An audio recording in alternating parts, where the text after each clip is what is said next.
I need your help, please subscribe my channel. I stared at my phone, the words glowing like a tiny, polite explosion. It looked innocent enough, even playful, but something deep inside me clenched. My gut whispered what my mind refused to admit. I set my coffee down and read it again. Shopping all day with Ashley. Ashley, her best friend. The same Ashley who had just posted an Instagram story of herself sitting alone in a nail salon. Lena and I had been married 8 years. We weren't perfect, but I thought we were solid. We had a modest house just outside the city, 2 dogs, and a rhythm built from years of compromise and quiet comfort. But lately something had shifted. She felt far away, smiling at her phone too often, guarding it like a secret.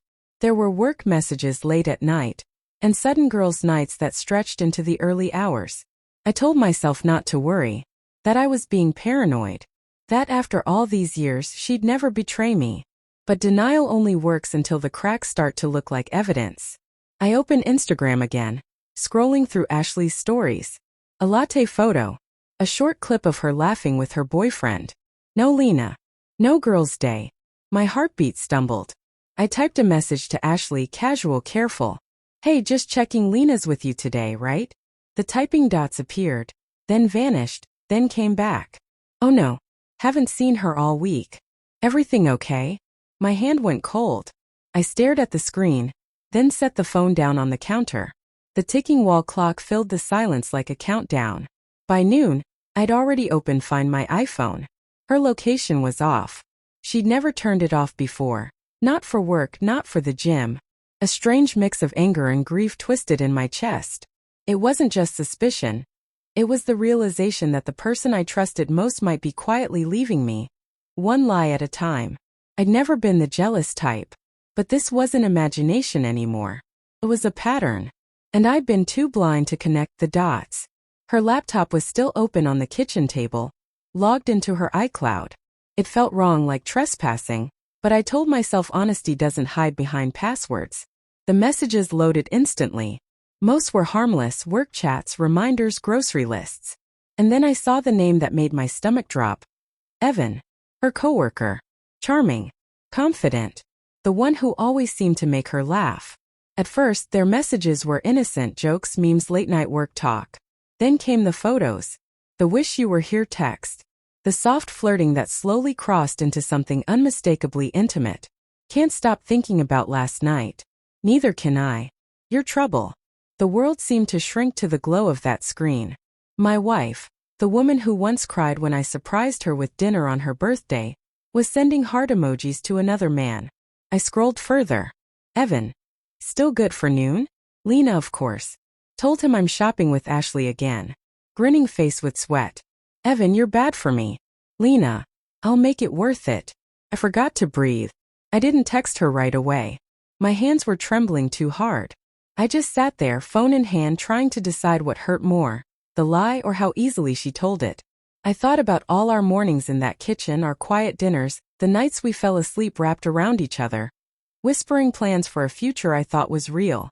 Anger finally broke through the numbness. But I didn't want to scream. Not yet.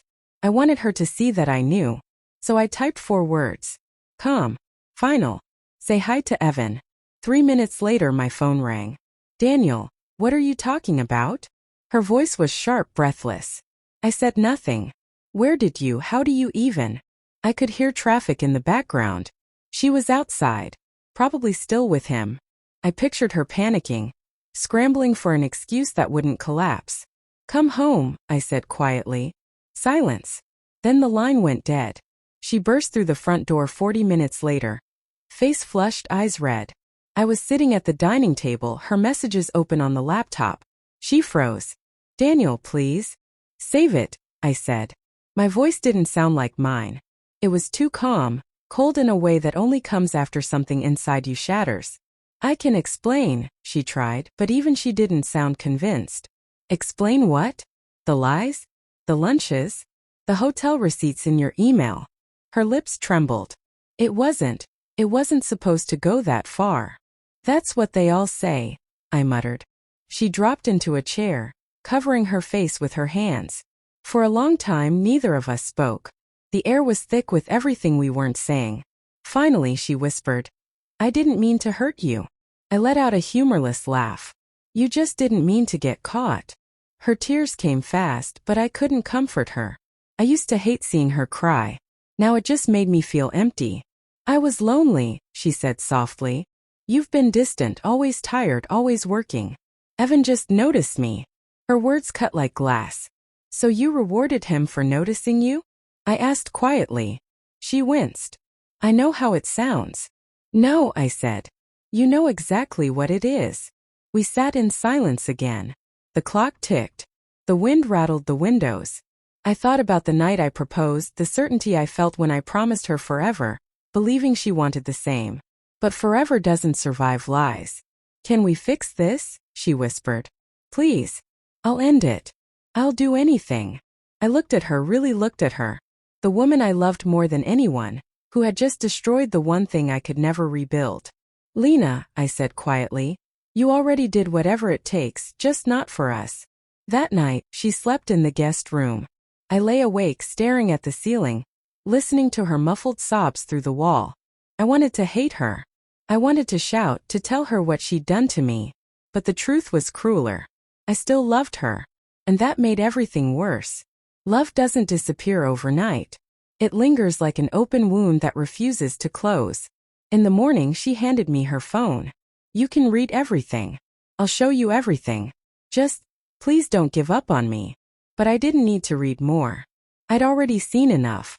I don't know what's worse, I said, my voice shaking. The betrayal, or how easy it was for you to lie about it. She broke down again, begging for another chance. But I was done begging the universe to give me back something that no longer existed. You can stay until you find a place, I said quietly. After that, we're done. Her breath hitched. Daniel, please. I can't, I whispered. I don't even recognize you anymore. The day she left, she stood by the door for a long time, suitcase in hand. I'm sorry, she said one last time. I know, I replied. But sorry doesn't make me forget. When the door clicked shut behind her, the silence was unbearable. I sat on the couch, phone in hand, staring at the last message she'd ever sent me. Shopping all day with Ashley Redheart, don't wait for me. I almost laughed at the irony. Because now she was gone. And I was finally done waiting.